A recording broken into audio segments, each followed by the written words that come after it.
saya kan bilang, boleh nggak saya pakai ini?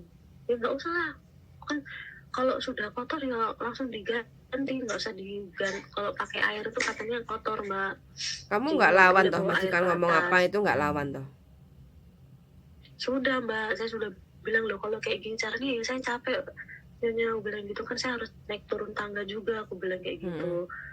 Ya gak ada masalah, dibilang kayak gitu, kan kamu kerja di sini, dibilang kayak gitu. Terus dia bilang kayak gitu, ngerti nggak, dia bilang kayak gitu.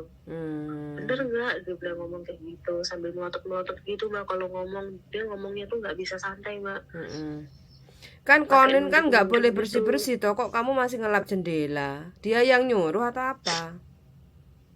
Dia Mbak yang suruh saya, jendela luar sama jendela dalam itu. Banyak jendela Mbak, jadi sampai kadang kan jendelanya itu dia nggak ada tralisnya Mbak, Oke. langsung los gitu.